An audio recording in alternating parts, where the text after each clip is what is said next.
Hi students, हमारा आज का जो टॉपिक है वो है राइबोसोम्स।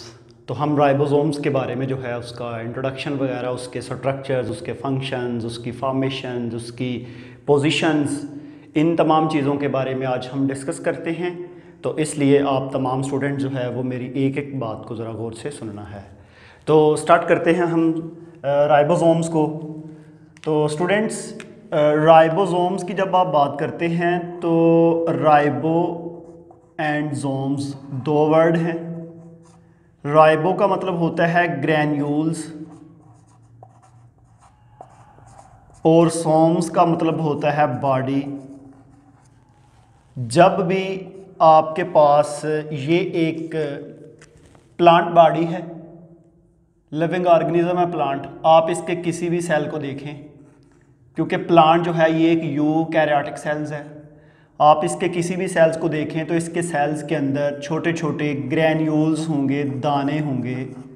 उन ग्रैन्यूल्स को, ये जो मैंने बनाए भी हुए हैं, उनको हम बोलते हैं राइबोसोम्स।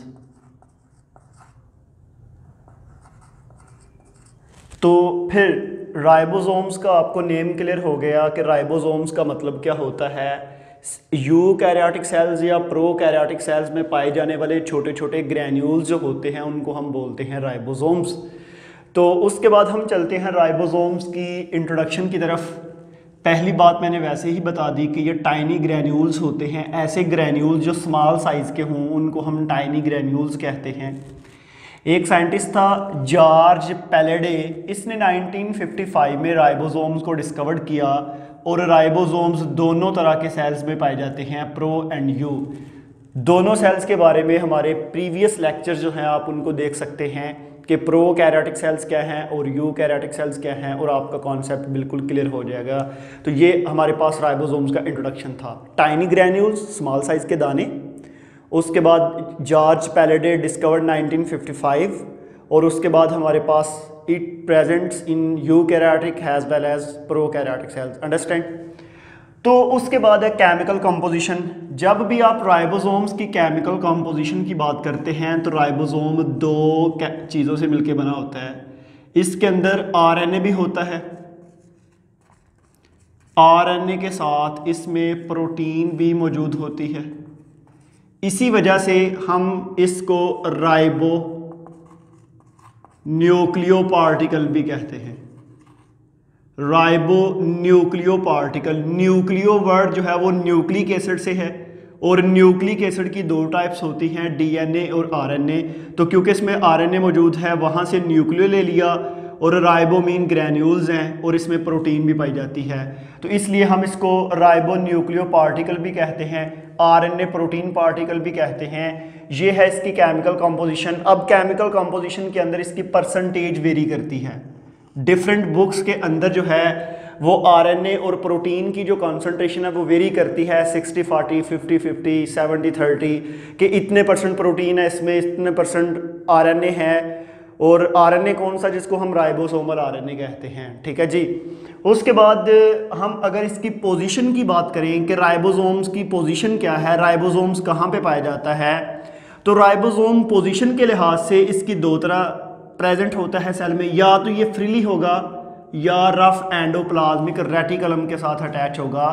तो स्टूडेंट्स, आप जब सेल को देखते हैं, सेल के अंदर राइबोसोम साइटोप्लाज्म के अंदर फ्रीली मूव करेंगे। यूकैरियोटिक सेल्स की बात कर रहा हूँ। राइबोसोम जो है वो साइटोप्लाज्म में फ्रीली मूव करेंगे, या फिर हमारा एक लेक्चर था एंडोप्लाज्मिक रेटिकुलम, उसमें क्या होता है कि राइबोसोम उसकी सरफेस के ऊपर अटैच हो जाते हैं राइबोफोरिन प्रोटीन की हेल्प से। जब उसके ऊपर अटैच हो जाएं तो उस एंडोप्लाज्मिक रेटिकुलम को हमने बोला था रफ एंडोप्लाज्मिक रेटिकुलम। तो फिर दो हमारे पास सिचुएशंस आ गई हैं। राइबोसोम जो हैं ये यूकैरियोटिक सेल्स में फ्रीली भी होते हैं, और राइबोसोम जो हैं ये एंडोप्लाज्मिक रेटिकुलम के ऊपर भी पाए जाते हैं। और कुछ बुक्स में ये भी है कि राइबोसोम जो है वो न्यूक्लियर मेम्ब्रेन की आउटर सरफेस के ऊपर भी अटैच होते हैं। अंडरस्टैंड। उसके बाद अगर आप प्रोकैरियोटिक सेल्स की बात करें, ऐसे सेल जिसमें मेम्ब्रेन बाउंड ऑर्गेनेलिज नहीं होती, अगर हम उन सेल्स की बात करें तो उन सेल्स के अंदर जो राइबोसोम्स होते हैं वो फ्रीली डिस्पर्स करते हैं या उसकी प्लाज्मा मेम्ब्रेन के साथ अटैच होते हैं। अब अगर आप इस स्ट्रक्चर्स को, इस सेल को देखें, ये जो बाहर मैंने ब्लैक कलर की मेम्ब्रेन बनाई है ये इसकी प्लाज्मा मेम्ब्रेन है। इस प्लाज्मा मेम्ब्रेन के साथ भी अटैच होते हैं in case of prokaryotic cell, और फ्रीली भी जो है वो मूव कर रहे होते हैं उसके साइटोप्लाज्म के अंदर, ठीक है जी। उसके बाद इसके सब यूनिट, ये बड़ा इंटरेस्टिंग सा पॉइंट है। जब भी आप राइबोसोम्स के सब यूनिट की बात करते हैं, सेल्स दो तरह के हैं, प्रोकैरियोटिक एंड यूकैरियोटिक। यहां पे जरा आपने गौर से सुनना है कि जो यूकैरियोटिक सेल्स है ना, उसमें राइबोसोम्स की दो यूनिट है, एक को बोलते हैं 60S और दूसरे को बोलते हैं 40S। दोनों मिलाकर बनती है 80S। हालांकि दोनों को मिलाकर बनना था 100S, लेकिन यहां पे 80S, ये भी मैं बताता हूं।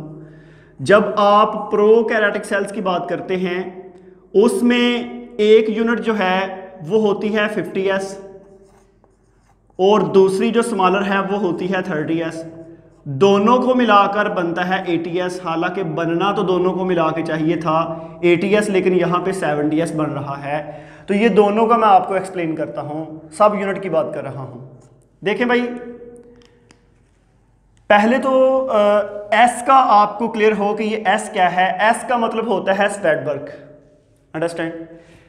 जिस साइंटिस्ट ने राइबोसोम्स की ये दोनों यूनिट आइडेंटिफाई की थी, डिस्कवर्ड की थी, उसने अपनी फैमिली के नेम से स्वेडबर्ग यूनिट रखा, क्योंकि ये साइंटिस्ट बिलोंग करता था इंग्लैंड से, अंडरस्टैंड। अब एक टर्म है अल्ट्रा सेंट्रीफ्यूगेशंस। होता इस तरह है कि मेरे पास अगर एक सेल है, उस सेल की हम मैकेनिकल उसकी इंजरीज करें, उसको डैमेज करें, आप ये कह सकते हैं कि माइक्रोटॉन इंस्ट्रूमेंट है, या इसके अलावा आप जो है पिस्टल मॉडल के जरिए उसके पीस करें, छोटे छोटे सेल्स के तोड़ें। तोड़ने के बाद आप जो है उसको टेस्ट ट्यूब में डाल के कुछ स्पेशल किस्म के सॉल्वेंट डाल के आप उसकी अल्ट्रा सेंट्रीफ्यूगेशन करें। जब आप उसकी अल्ट्रा सेंट्रीफ्यूगेशन करेंगे तो करने के बाद उसमें क्या होगा कि जिस टेस्ट ट्यूब में आपने उसकी अल्ट्रा सेंट्रीफ्यूगेशन की है ना, उसमें उसकी तमाम ऑर्गेनेलिज अपने वेट के लिहाज से, अपनी डेंसिटी के लिहाज से सेपरेशन हो जाएंगी और नीचे बैठना स्टार्ट हो जाएंगी। ये जो नीचे इनकी सेटल डाउन हो रही है सस्पेंडेड पार्टिकल की, यही राइबोसोम्स का साइज है कि कुछ राइबोसोम जो हैं वो 60S की स्पीड से नीचे बैठ रहे हैं, कुछ 40S की स्पीड से नीचे बैठ रहे हैं, और प्रोकैरियोटिक सेल में कुछ 50 के और कुछ जो है 30 स्वेडबर्ग जो है स्पीड से नीचे सेटल डाउन हो रहे हैं, और इसी बेस पे जो है उसको नेम दे दिया। अब हम चलते हैं कि लार्जर और स्मॉलर यूनिट जब आपस में मिले तो वो 80S क्यों होता है। देखिए स्टूडेंट्स, यहां पे मैं ना एक फार्मूला लिखता हूं, फार्मूला है density is equal to mass over volume. पहले तो ये बताएं कि जिन पार्टिकल की डेंसिटी ज़्यादा होगी वो स्पीड से नीचे बैठेंगे, जिन पार्टिकल की डेंसिटी कम होगी वो आहिस्ता आहिस्ता नीचे बैठेंगे। जैसा कि अगर मेरे पास दो बॉल हैं, एक लोहे का है, इतना बड़ा बॉल है, मीन कि उसकी डेंसिटी बहुत ज़्यादा है, और एक रुई का है, मैं अगर उसको काफ़ी किसी पोल पे खड़े होकर दोनों को फेंकूं तो सबसे नीचे कौन सा आएगा? लोहे का बॉल नीचे आएगा, क्योंकि वो जो बॉल है उसकी डेंसिटी ज़्यादा है, वो जो कॉटन का बॉल है उसकी डेंसिटी कम है, ठीक है जी। तो ऐसे ही हमारे पास जो है, जो लार्जर पीस हैं वो बड़ी स्पीड से नीचे बैठते हैं, स्मॉलर पीस बड़ी आहिस्ता। अब क्वेश्चन ये है कि 60S और 40S मिले तो 100S क्यों नहीं हुआ? ये तो स्टूडेंट हमें क्लियर है कि 60 + 40 जब जमा हुए तो मैथ बढ़ा, जब मैथ बढ़ा तो ऑटोमेटिकली उसकी जो है डेंसिटी भी इंक्रीज होगी। लेकिन एक चीज़ है, जो मैथ बढ़ता है तो वॉल्यूम जो डेंसिटी इंक्रीज होती है, तो आपको पता है कि डेंसिटी इनवर्सली प्रोपोर्शनल होती है वॉल्यूम के, ठीक है। डेंसिटी बढ़ी, वॉल्यूम बढ़ा तो डेंसिटी कम हुई, क्योंकि देखिए ना मेरे पास एक ये पीस है, एक ये पीस है, दोनों पीस जब आपस में मिलेंगे तो उनसे उनका वॉल्यूम भी तो बढ़ेगा ना। जब वॉल्यूम बढ़ेगा तो वॉल्यूम चूंकि डेंसिटी के इनवर्सली प्रोपोर्शनल है, इसलिए वहां पे डेंसिटी कुछ कम होगी और वो ज़रा उतनी स्पीड से नहीं नीचे बैठेंगे जितनी स्पीड से कि 100s की स्पीड से उसने नीचे बैठना था, तो वो ज़रा थोड़ी सी स्पीड स्लो हो जाएगी, जिसकी वजह से हम उसको ATS कहते हैं। सेम फिनोमिना जो है हमारे पास यही जो है प्रोकैरियोटिक सेल्स में है। उसके बाद है इसकी फॉर्मेशन के लिए आप एक सेल को देखें, सेल के सेंटर में न्यूक्लियस है, न्यूक्लियस के अंदर एक छोटा सा मरकज है जिसको हम न्यूक्लियोलस कहते हैं। वो जो न्यूक्लियोलस है इसको न्यूक्लियाई भी कहते हैं। ये टॉपिक हमारा न्यूक्लियस वाले टॉपिक में, इसको मैं डिटेल में बताऊंगा। न्यूक्लियोलस के अंदर बनते हैं राइबोसोम्स, अंडरस्टैंड, क्योंकि न्यूक्लियस के अंदर बनता है RNA। RNA 3 तरह का है, ribosomal RNA, messenger RNA, transfer RNA। वो जो RNA है वो न्यूक्लियोलस में जाएंगे, वहां पे राइबोसोमल RNA के साथ प्रोटीन को फिक्स कर दिया जाता है, असेंबल्ड किया जाता है और वो मिल जाता है, एक जो ग्रैन्यूल्स बनता है उसको फिर हम राइबोसोम्स कहना स्टार्ट कर देते हैं। फिर वो राइबोसोम्स न्यूक्लियर पोर के जरिए साइटोप्लाज्म के अंदर आ जाता है, या तो कुछ फ्रीली मूव करना स्टार्ट कर देते हैं और कुछ जो हैं वो रफ एंडोप्लाज्मिक रेटिकुलम के साथ अटैच हो जाते हैं। अच्छा, तो इसका मतलब है आपको इसकी फॉर्मेशन का पता चल गया कि इसकी फॉर्मेशन क्या है। अब यहाँ पे एक चीज़ आपको क्लियर हो, राइबोसोम्स का काम है प्रोटीन बनाना, तो मुझे ये बताएं प्रोटीन की फैक्ट्री राइबोसोम्स और राइबोसोम्स की फैक्ट्री न्यूक्लियोलस। MCQ ज़हन में रखना है, ठीक है। अब इस डायग्राम को मैं एक्सप्लेन करता हूं। देखें भाई, हमारी बॉडी में जितने भी फीचर्स हैं, अगर किसी का ब्लैक कलर है तो वो उसकी प्रोटीन की वजह से, किसी का वाइट है तो वो उसकी प्रोटीन की वजह से, किसी के बाल ब्लैक हैं तो उसकी प्रोटीन की वजह से, किसी का आई कलर ब्लैक है या ब्राउन है, ब्लू है, ग्रीन है, ग्रे है, येलो है, कुछ भी है, वो उसकी प्रोटीन की वजह से है। अंडरस्टैंड? तो इसका मतलब है आपकी बॉडी के अंदर प्रोटीन बहुत बड़ा रोल प्ले करती है, ठीक है। अगर आप इस स्ट्रक्चर्स में देखते हैं, यहां पे मैंने न्यूक्लियस के अंदर से एक ब्लैक कलर का धागा सा है जिसको हम बोलते हैं मैसेंजर RNA, वो बन के आया, और न्यूक्लियोलस के अंदर से बन के आए राइबोसोम्स। ये 2 राइबोसोम्स यहां पे मैंने बनाए हुए हैं। अंडरस्टैंड? यहां पे सुनना, जरा चीज को जरा गौर से सुनना है। एक सेल में प्रोटीन की जरूरत है, सेल में प्रोटीन चाहिए, उसके लिए 2 चीजों को डिस्कस करूंगा। वैसे तो 3 RNA चाहिए, राइबोसोमल भी चाहिए, मैसेंजर RNA भी चाहिए, ट्रांसफर भी चाहिए, लेकिन हमारा यहां पे जस्ट 2 के साथ कंसर्न है। राइबोसोमल के साथ कंसर्न है और मैसेंजर के साथ है। ट्रांसफर का हमारा कंसर्न होगा लेकिन वो ट्रांसलेशन वाले टॉपिक के अंदर, ठीक है। न्यूक्लियस के अंदर जब मैसेंजर RNA बने, ये जो धागा बने, ये मैसेंजर RNA न्यूक्लियस के अंदर से बन के साइटोप्लाज्म के अंदर आ जाएगा। जब ये साइटोप्लाज्म के अंदर आएगा तो वहां से न्यूक्लियोलस से राइबोसोम्स भी बन जाएंगे। अब राइबोसोम्स बनने के बाद राइबोसोम तमाम आकर सेल के अंदर साइटोप्लाज्म के अंदर अरेंज हो जाएंगे, ठीक है जी। जैसा कि कैसे, मेरे पास ना यहां पे ये काफी राइबोसोम्स हैं, ऐसे एक मैसेंजर RNA आया, वो यहां से एंटर हुआ, ये इतना लंबा है, और एंटर होकर ये इसके अंदर मूव करता गया, ठीक है।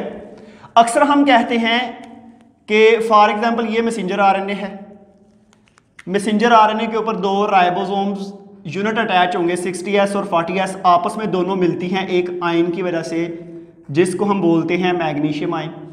हम कहते हैं कि ये जो राइबोसोमल RNA ये मैसेंजर RNA के ऊपर मूव कर रहा है, लेकिन ऐसा नहीं है। कुछ बुक्स में इसके कुछ और एक्सप्लेन किया है। वो क्या किया है, वो ये है कि ऐसे राइबोसोम्स अरेंज है, मैसेंजर RNA पीछे से आता है, जिस तरह एक सांप है वो पीछे से आए, वो इसके अंदर से स्नेक मूव करता जाए, जब स्नेक मूव करके निकल जाए आगे तो उस स्नेक के ऊपर जितनी भी इंफॉर्मेशन थी वो इंफॉर्मेशन ये मैसेंजर RNA रीड करें और रीड करके यहाँ पे प्रोटीन बना लें। अंडरस्टैंड? ये असल में मैकेनिज्म है। तो मैं स्ट्रक्चर्स को एक्सप्लेन करता हूँ। मेरे पास 2 राइबोसोमल यूनिट्स थी। एक जो है ये बड़े वाली है, इसको बोलते हैं 60S, और ये जो छोटे वाली है इसको बोलते हैं 40S। दोनों यूनिट आके मैसेंजर RNA के ऊपर अटैच हुई और सेंटर में मैग्नीशियम आयन के जरिए इनके दरमियान बॉन्डिंग हो गई, Mg2+, ठीक है। अब ये सेंटर में यहां पे 1 2 3 4 जो है राइबोसोमल यूनिट्स थी। ब्लैक कलर का मैसेंजर RNA इधर से एंटर हुआ और अंदर मूव कर रहा है। जो ये मैसेंजर आरएनए मूव करके आगे निकलता जाएगा, इसके ऊपर जितनी भी रीडिंग है, ये रीडिंग होके प्रोटीन हमारे पास बन रही है। ये ग्रीन कलर की जो प्रोटीन है, इसको मैंने पॉलीपेप्टाइड चेन से शो किया है। यहाँ पे ना एक चीज़ आपने ये जहन में रखनी है कि एक मैसेंजर आरएनए पे 4, 5 या 10, 20, 50 इतने राइबोसोमल यूनिट अटैच होने की ज़रूरत क्यों थी। फॉर एग्जाम्पल, एक सेल के अंदर प्रोटीन की चाहिए 100 कापीज। कितनी चाहिए? 100। तो 100 कापी रैपिडली तब ही बनेगी जब राइबोसोमल यूनिट बेशुमार उसके ऊपर अटैच हो जाएंगी मैसेंजर आरएनए के ऊपर। ठीक है, अब देखें, अगर यहां पे भी कोई मैसेंजर आरएनए का यूनिट है तो ये राइबोसोम इसके अंदर एंटर होगा और वो भी एक कॉपी बना देगा। तो असल में जो चीज मैं अभी एक्सप्लेन करने लगा हूं वो है पॉलीसोम।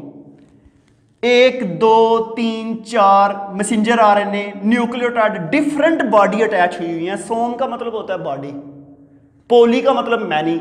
जब बहुत सी बॉडी इकट्ठी हो जाएं इन केस ऑफ ट्रांसलेशन, इस प्रोसेस को हम ट्रांसलेशन कहते हैं।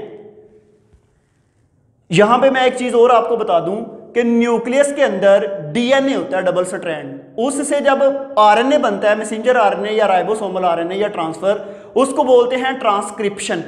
ठीक है, अब वो आरएनए जब साइटोप्लाज्म के अंदर आ जाते हैं तो वहां पे आकर उनसे जो प्रोटीन बनती है उसको बोलते हैं ट्रांसलेशन। तो ये जो ट्रांसलेशन हो रही है, जिसमें प्रोटीन बन रही है, जिसमें पॉलीपेप्टाइड चेन बन रहे हैं, इस पूरे स्ट्रक्चर्स को हम बोलते हैं पॉलीसोम। अंडरस्टैंड? तो ये हमारे पास एक छोटा सा स्ट्रक्चर था जिसको हमने आज देखा। राइबोसोम्स को इंतहाई आसान सा सिंपल सा स्ट्रक्चर्स है। तो इंशाल्लाह अब हम नेक्स्ट वीडियो में मिलेंगे। आज के लिए थैंक यू।